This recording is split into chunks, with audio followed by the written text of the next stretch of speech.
I can. We're ready whenever you are. Okay.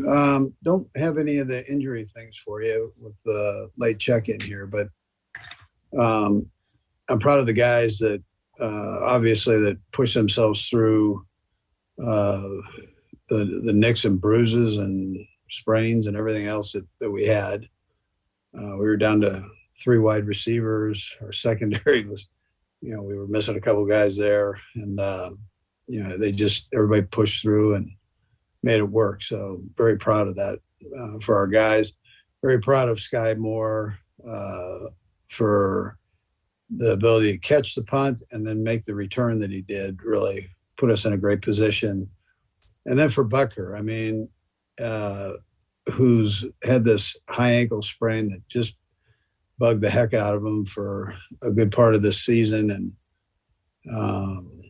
he's changed his kickoffs, he's changed the way he approaches the ball and so on. And for him to step up and just crank that thing, at the end of the game for the game winner was really special. So for him, he's been a great player for us, and he had a couple of hiccups this year, but just came through in the clutch there. So, and I can go through all the players. Pat and Trav and all these guys that stepped up and played.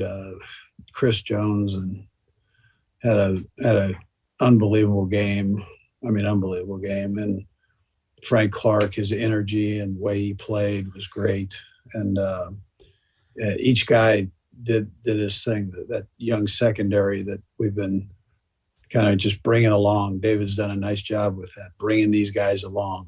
And for them to have the plays that they made with the interceptions, I thought was a real tribute to the coaches and the players there. So great game plans by the coordinators.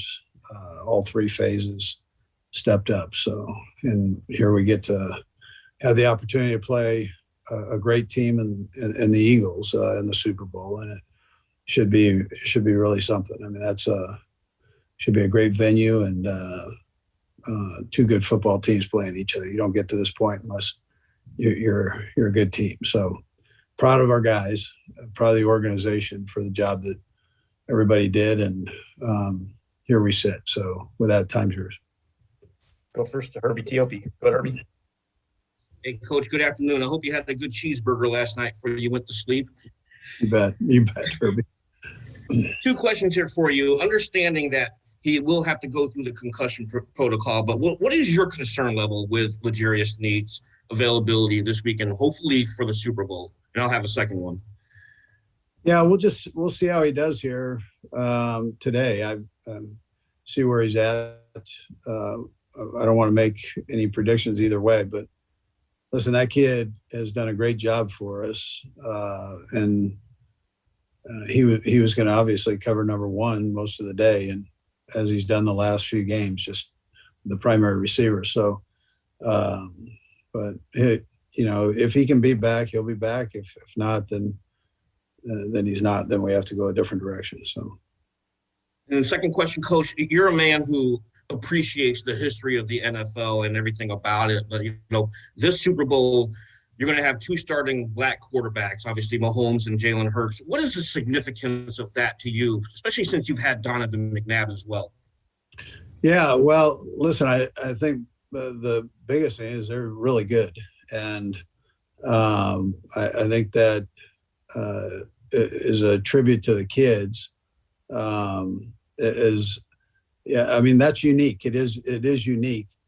I don't ever look at it that way.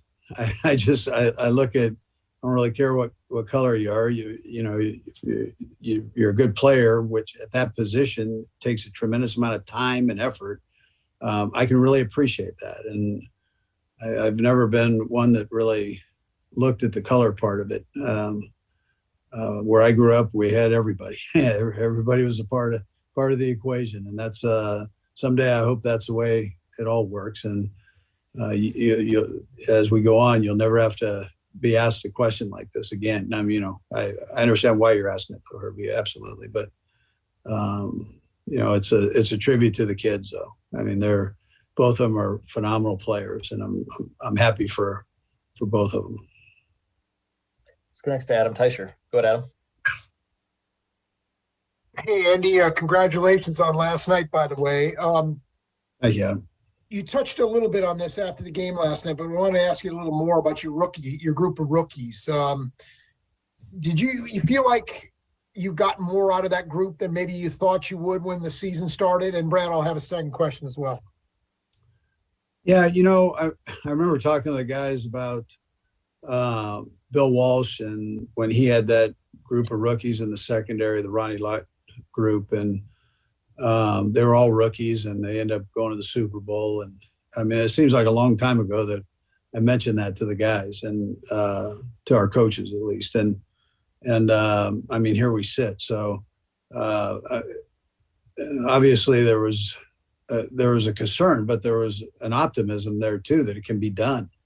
And then the kids, just their work ethic, they showed us this in training camp. They showed it all the way through the season. They weren't, if they got beat, they came back and fought back to, I mean, you look at Williams, I mean, the PIs that he had early that put us in a bad position. All of a sudden he comes up with an interception in the championship game with a deflection from Cook. I mean, it's crazy how those things work, but the kids stepped up. They didn't lose their confidence. David's done a great job with them, and real tribute to him. So I was optimistic, but you don't know how that journey is going to go. But here we sit, and they sure did a nice job.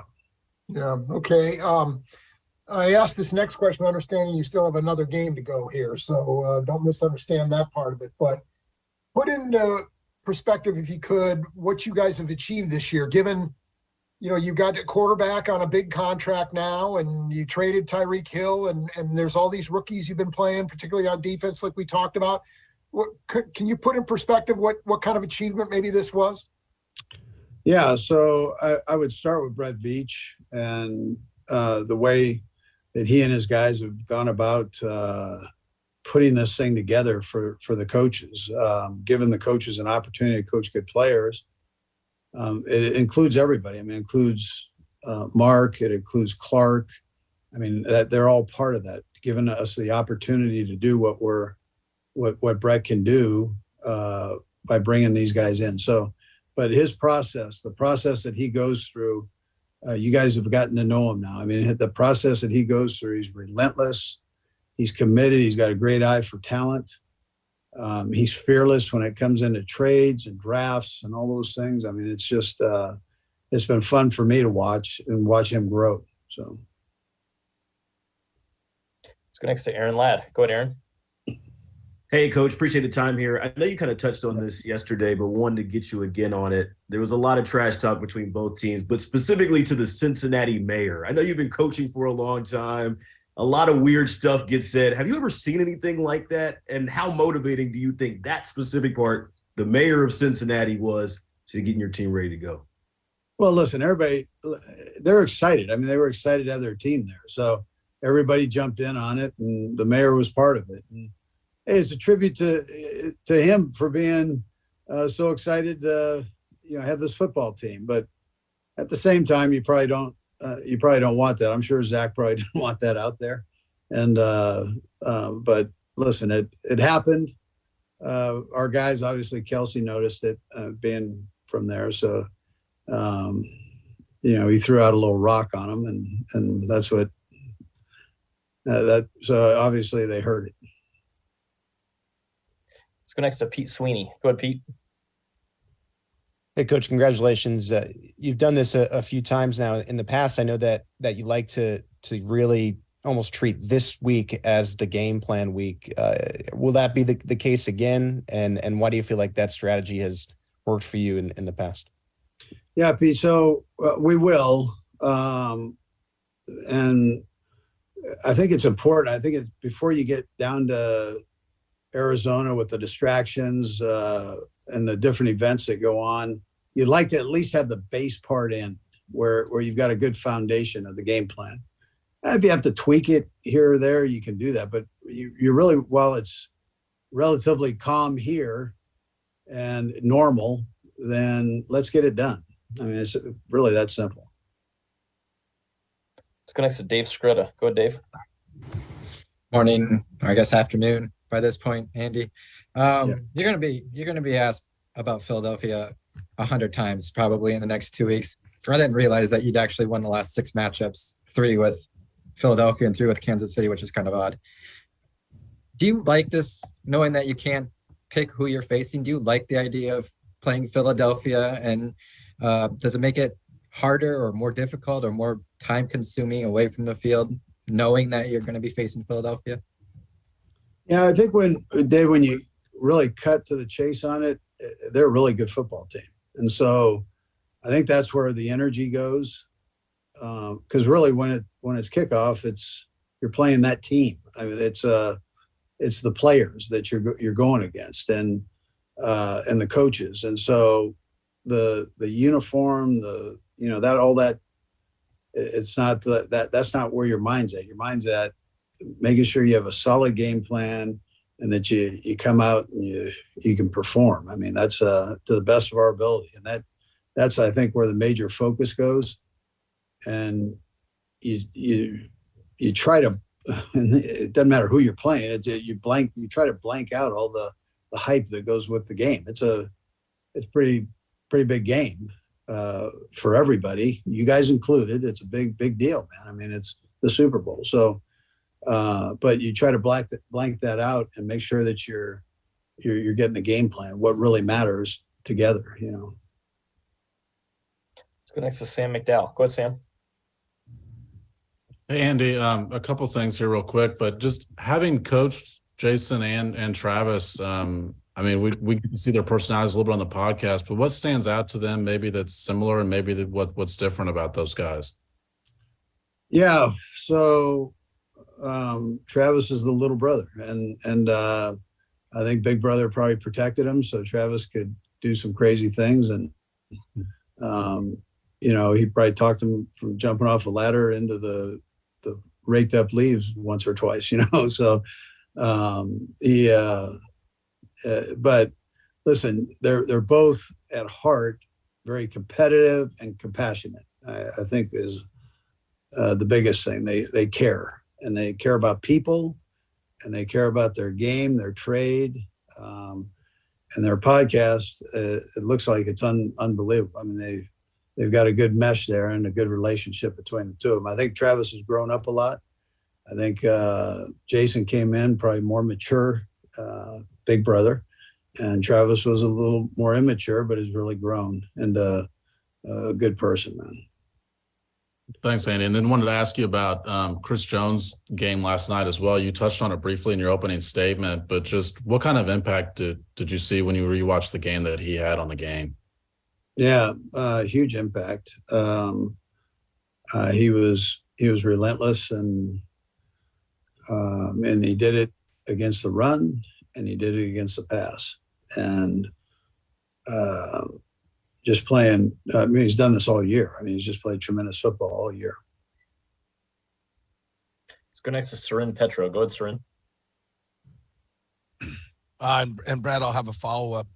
Coach, the decision to punt in the fourth quarter, so many different things that went into that, right? Like the last time you played Cincinnati, you punted, you didn't get the ball back.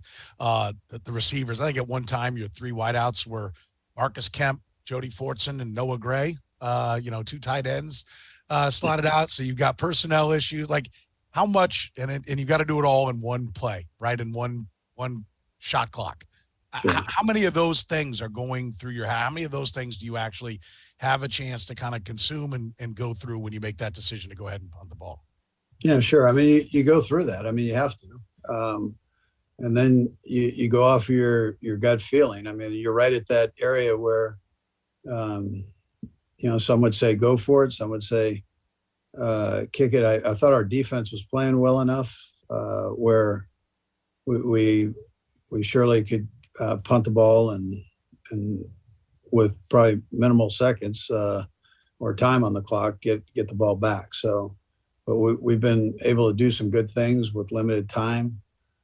So you have that in the back of your mind. And as far as the players go, we trusted the guys that were in there. They did a marvelous job for us. So I'm proud of them and the coaches for at least having all these guys knowing the plays when they always don't get that amount of reps, especially at different positions there. So, and I know you listen. You got a coach from I'm assuming, and not having never been a coach, but somewhat of an assumption of success for each guy, right? That each guy is going to be able to get it done.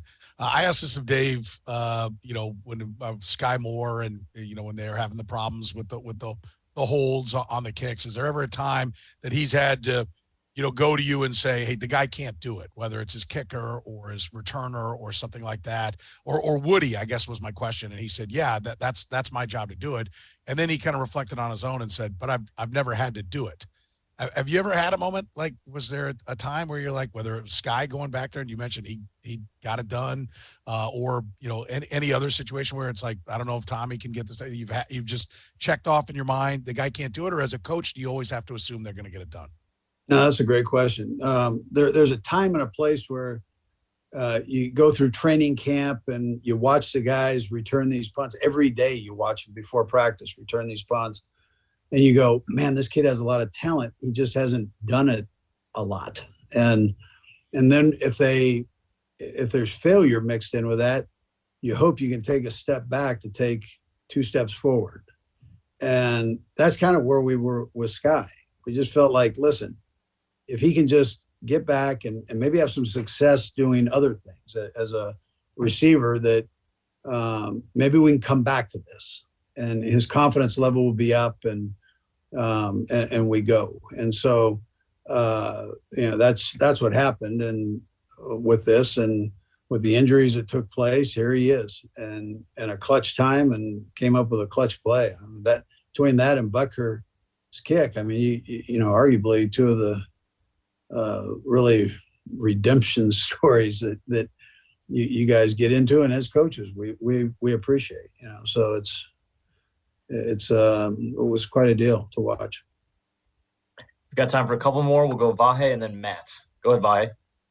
Hey, Andy, congratulations. And Brad, I'll have a follow-up too. Hey, Andy, one thing with the Eagles, I remember speaking with you and Clark a little bit about this once, that I think there's a sense of a mutual agreement almost at the end of your tenure there, and that you actually encouraged Jeff Lurie to say, look, we need to make a change. Can you just elaborate on that a little bit, and then I'll have the follow-up. Yeah, so I think we both, listen, it was 14 years. So that's a long time to be someplace. And there were 14 great years. I mean, I loved every minute of it. It was Jeffrey Lurie is a phenomenal owner and did a great job for me, my family, everything. So, but it got to that point. They needed, I thought it would be good, and Jeffrey felt this way, that it'd be good for them and good for me.